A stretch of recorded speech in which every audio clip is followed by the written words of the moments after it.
Isn't it a lovely building? I love it when Lord Dalmor holds parties. He has such a gorgeous estate. I like our home, of course. But Dalmor is much older than I am. This was built by dwarven architects, back when they were willing to deal with vampires. Unfortunately, I was born a couple centuries too late to have access to such exquisite craftsmanship. Are you nervous, my love? I can hear your heart beating so quickly. Of course, I understand. You've seen other vampires in the city before, but I've never taken you to a party before. And I'm sure that word has spread that we're in a relationship. So, there will be many eyes on us. But don't you worry. I'll be with you the whole time. Now, let's go inside. I'm sure you're going to love it. The music, the people, the food. They do have food for mortals, of course. It's common for vampires to bring a mortal along. You won't be the only one there. So, no need to worry about that. Oh, but I suppose I should warn you. Stay close to me, my love. Overall, the vampires of this city are lovely people who are united in wanting to preserve mortal life, despite our predatory nature. But there are those who occasionally drink from mortals without permission. There hasn't been a death in, well, a long time. But it would be prudent not to wander off. You'll be entirely safe with me, though. Come along now, dearest. We can't stay out here all night.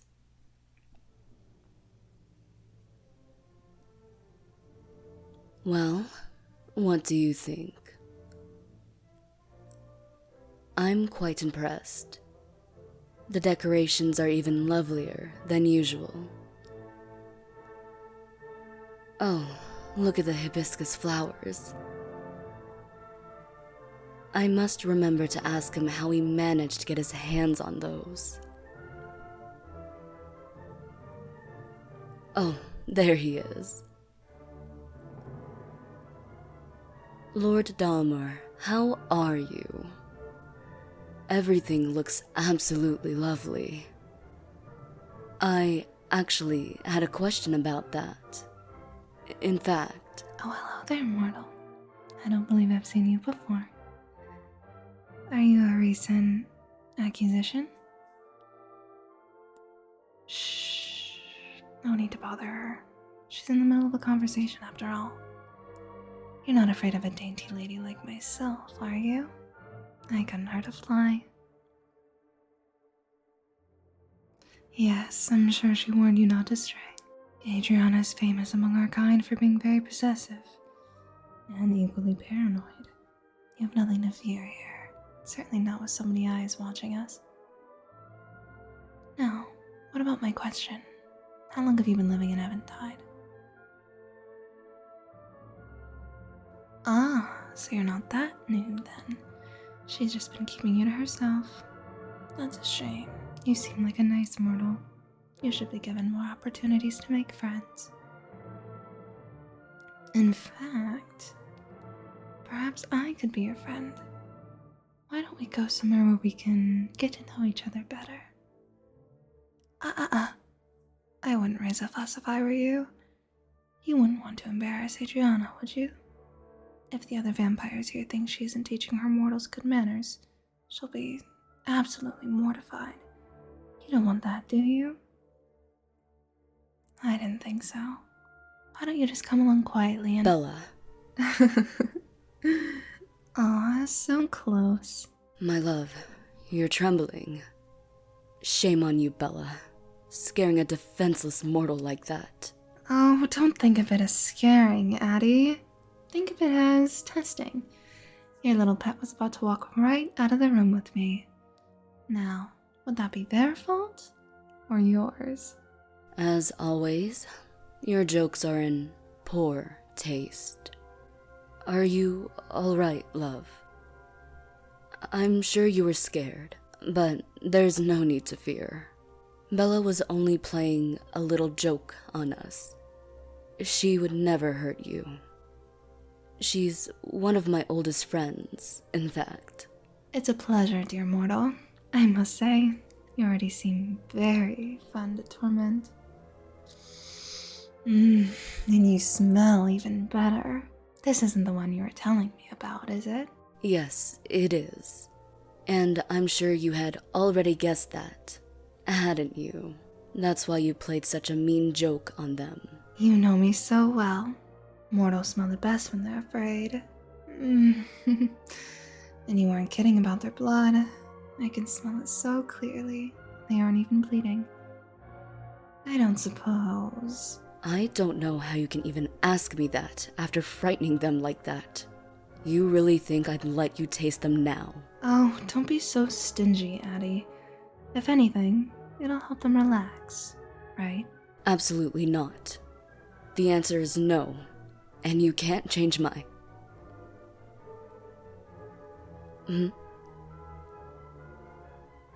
My love, are you sure?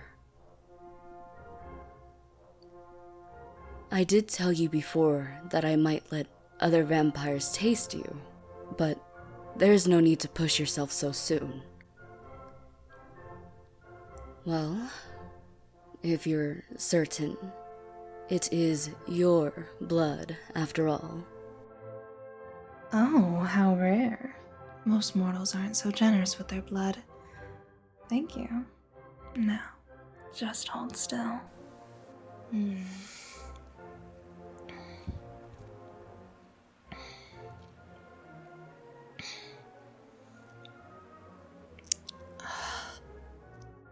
Are you feeling all right, dear? I suppose it could be because I can't see your face while I'm feeding, but do you always look so... uncomfortable? I was under the impression you found feeding relaxing. That's probably my fault. I tend to be a bit rougher about it than you. Don't worry, they'll be fine. Just a little more.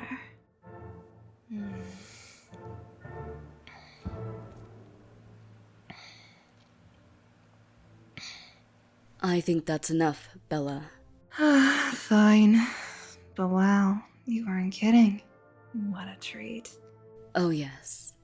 I'm quite fortunate the one I love is so delicious. So delicate. And refined. I know that look. Now that the scent of their blood is in the air, you want to taste as well, don't you? Oh, I couldn't possibly. You didn't take much, but 2 feedings, back to back. Oh? My love, it's very generous of you, but are you sure you're not pushing yourself too far?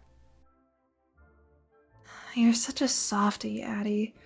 If they're offering, just take it. In fact, you should take their blood anytime you feel the urge, whether they're offering or not. You do own them, after all.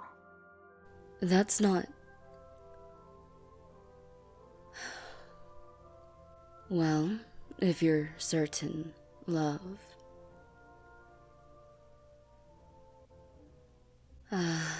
So refreshing. But that's all I'm taking. I can't have you getting lightheaded. My goodness, I'll never understand how a vampire can be nervous about drinking blood. You're not gonna kill them or anything. Well, your relationship with your mortals is much different from mine. It's hardly comparable. True. Say, mortal, has Addie told you about some of the other ways vampires get their mortals? She's so tight-lipped, isn't she? Well, let me tell you how I do things. Adi is focused on rescuing innocent mortals from slavery. I suppose it's noble, in a way, but it's expensive. The way I do things isn't just cheap. I actually earn money to get mortals. Basically, I have a standing deal with the multiple nations. Every so often, they find themselves with problematic prisoners, mostly the leaders of radical political or spiritual movements. As long as they're in prison, people will riot for their release. If they're executed, they become a martyr. But, as it turns out, nothing takes the wind out of people's sails like hearing that their fearless leader is being given to a vampire. The uncertainty, the fear, the humiliation makes those followers much easier to deal with. I charge for everyone I take, of course. Comes with a certain risk of some particularly zealous devotees trying to come and break them out. They would never succeed, of course, but it would be annoying. Plus, the prisoners are usually belligerent. Which is why I prefer my methods.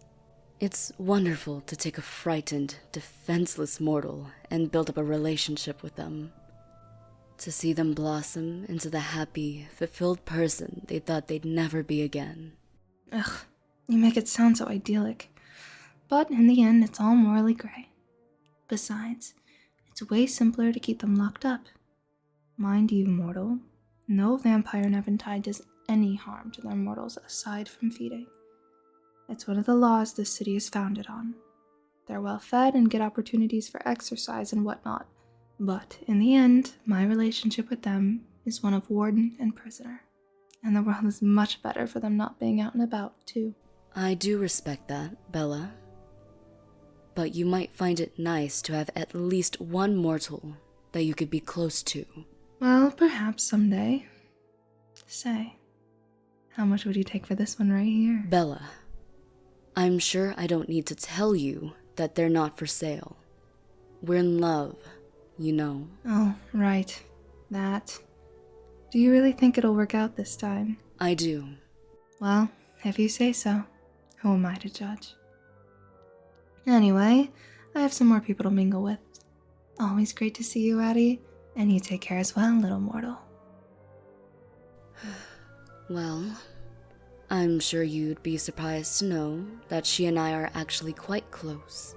We're very different from each other, but in some ways, that's why our friendship works. She can be a bit of a tease, but I think you'll come to enjoy her company when she comes to visit. Now, let's get some food in you. I'm still worried about you fainting. After that, I have some lovely people to introduce you to. My love, thank you for coming to the party with me tonight. It means so much to me that I can finally show you off. I want everyone to know how fortunate I am to have you, love.